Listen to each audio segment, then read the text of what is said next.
Hello, and welcome once again to How I Spent the Apocalypse.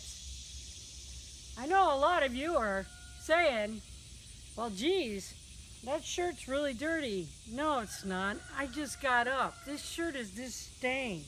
I told you, you can tell whether I've made it on a different day by the pattern of the stains on my shirt. I have to tell you, I've never really understood vanity because I've never been attractive. I think attractive people understand vanity. I think unattractive people, we don't really get it. I don't understand wearing, like, I need a freaking haircut. And I haven't had one since 2 weeks before the apocalypse. Won't go back to my barber, who I've gone to for 15 years, because he isn't wearing a mask and none of his customers are wearing a mask. And my step-grandson decided to go get a haircut from him, and I'm like, great, you expose my entire family? That's not friendship. So that's a lot of it. I think a lot of what we're seeing going on with the polarization of people is because we're tired of dealing with lies and half-truths and absolute lies and fabrications. And so it's harder for us to deal with the everyday lies, you know. I had a friend of mine tell me a lie the other day that I knew was an obvious lie, and I immediately was so pissed off, much more pissed off than I normally would have been.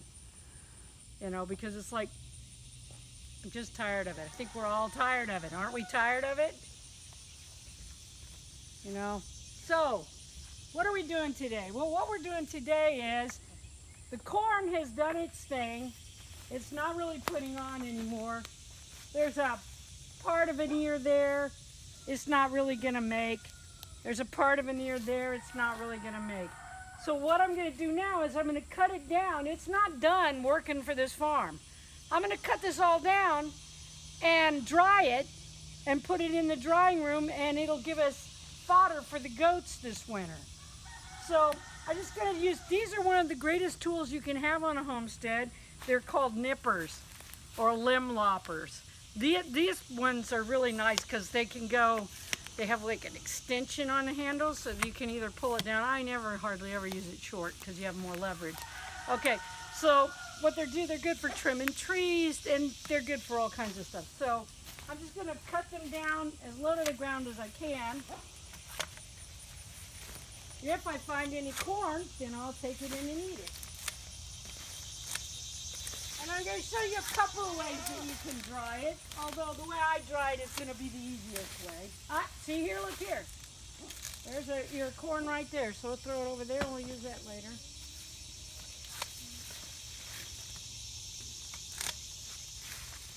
And here's another one. That's not very big. That's not going to, but what the heck. Make a mouthful. These, on the bottom here, where there's a bunch of them together, those are actually what's called false ears. None of those actually have corn on them. They're just, okay. So, the way the old timers, let me show you with this. Let me show you the way the old timers used to do it. And you might have even seen this if you live in Amish country. Okay, they used to take them,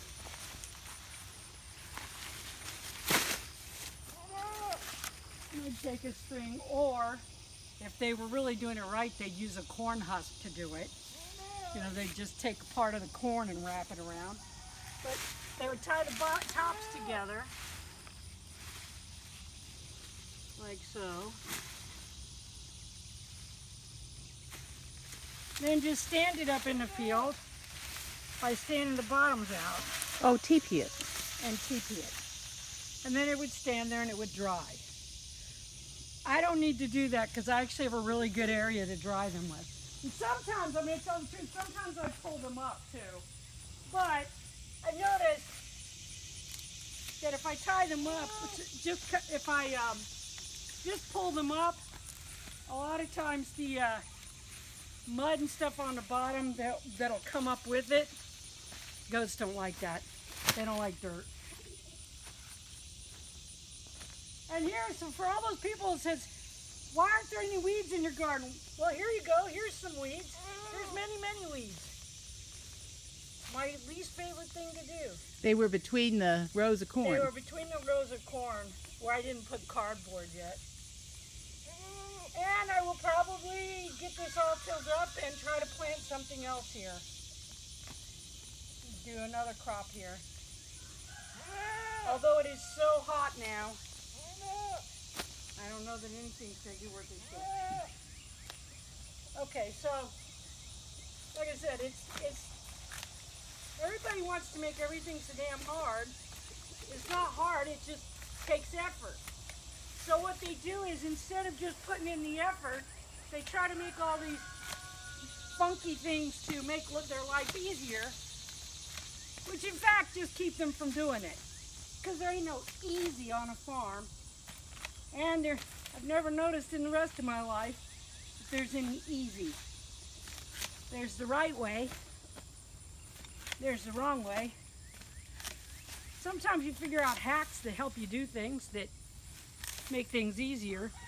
But I've never noticed this mythical easy way that everybody wants to, actually gets the job done.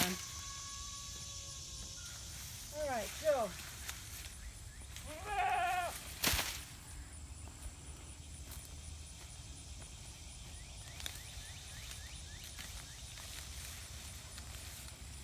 That was quick. It was fairly painless.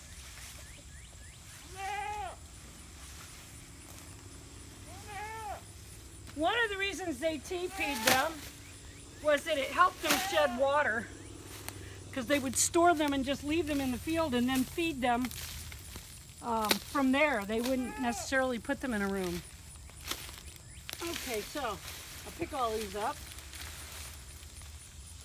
And this is super easy because I have over here by my storm shelter, we have a large expanse of concrete.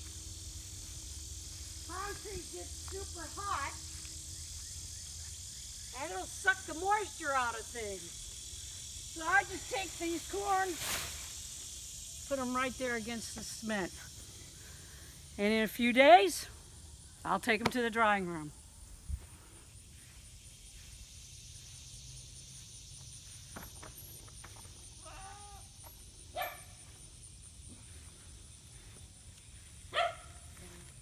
Also, I caught another coon last night.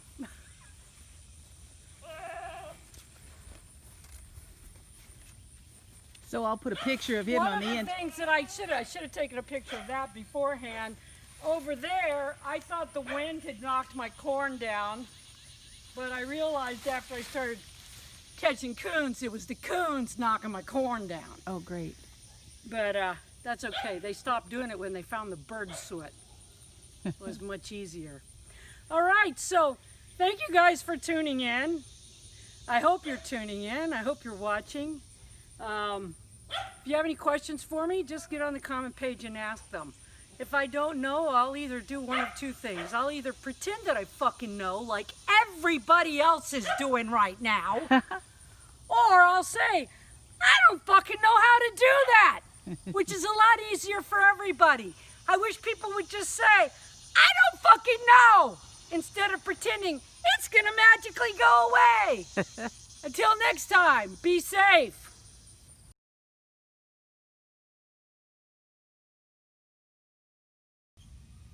There was a plastic feed sack on the top of this cage. This adorable little creature shredded it and pulled it inside. The other 90% that Selena's already cut off is completely shredded to pieces. But being really quiet right now, figured out not going anywhere. Gonna have a new home soon.